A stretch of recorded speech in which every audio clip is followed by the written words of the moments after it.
All right, welcome back to the Elias Macos Show. Alan DeSousa is with us, the official opposition spokesperson for finance at Ensemble Montreal, and of course, the borough mayor of Montreal's Saint-Laurent borough. Alan, welcome to the program.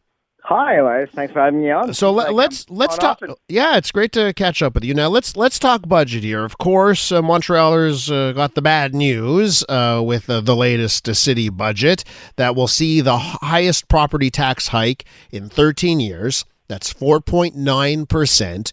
You and your party are saying you've gone through the budget and you can bring down that increase from 4.9% to just 3.4%. So a 1.5 point difference here, Alan. Prove it to me. Explain it to me. How can you, by going through the city's budget, bring taxes down to a much more reasonable level? Well, Elias, let's put things in perspective. The mayor, when she ran for election, promised that during the mandate, taxes would never increase more than inflation. And if you look at either current inflation, which hovers around 4%, or forecast inflation, which is estimated to be 2.5%, the tax rate of 4.9 beats both of those comparisons immensely. Last year we had 4.1, this year 4.9, so it's 9% over 2 years. So just with this budget, the mayor is breaking her promise that she made. Now let's look at the context. In the context, we have a situation where the credibility of budgeting is not very high with the administration. The person did the budget, left 2 days before. Mm-hmm. The person who got the budget obviously couldn't change a comma in it because they were stuck with something that they had no hand in crafting. And the net result is that the mayor's promise is being broken. And but Alan, listen, taxes are pretty high, so we said, respectfully, Alan, that wasn't the question. What you've just recapped is everything we all knew. And I know it's easy for you to dunk on the administration with a budget that has these high tax increases because it is too high, highest increase in 13 years. I'm enraged by it, right? But we know that. You are saying, and I don't know, this is what I'm trying to get to is what you're proposing just simply magic or wishful thinking? You can bring it down from 4.9 to 3.4. Tell me how. Okay, I'm trying to give you at least a context, because without a context, anything I say is meaningless. So within the context that I just described, we think that Center City services have increased astronomically over the last 6 years. We say, let's have a belt-tightening exercise that Center City services can reduce their budgets by about 1.6%. 1.6% is not taking the axe to their services. None of that would have an impact on citizens' services.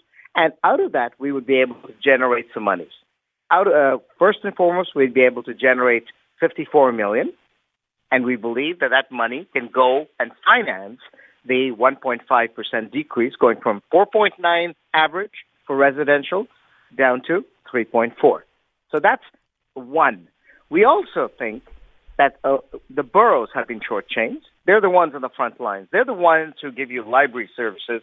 They're the ones who fix potholes. They're the ones who pick up the snow. They're the ones who do the parks. And they have only got an increase of 2% when inflation is 4%. So we're saying, look, let's give them at least inflation, which is about 2.5 for next year.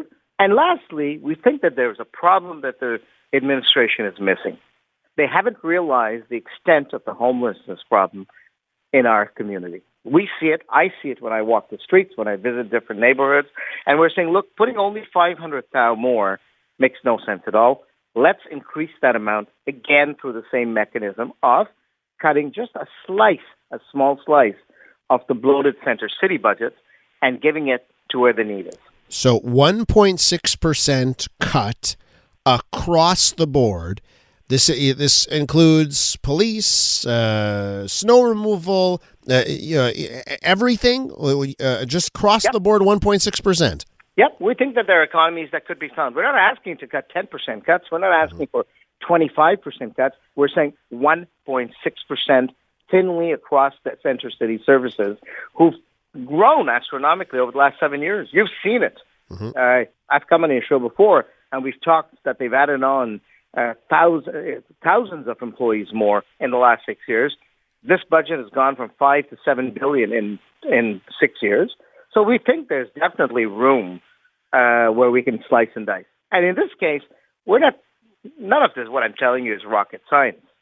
I don't have a magic wand. I can't make things up, Elias. Mm-hmm. I'm saying that in just a simple belt-tightening exercise, as minimal as it is, can have a beneficial impact and give residents in our community, give small businesses in our community a decent chance to survive next year.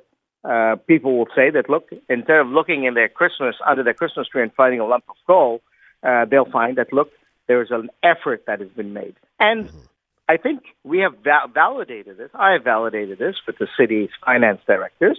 They've told me it's eminently doable. There's room in the budget to do that.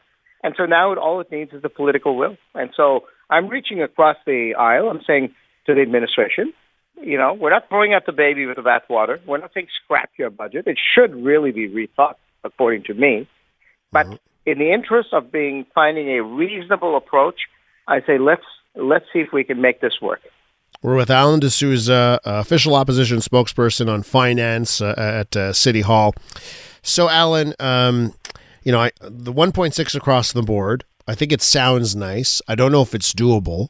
I wonder if there's any concrete examples where you can say, look at this, we need to cut this out. Do you have anything more, like the 1.6 across the board?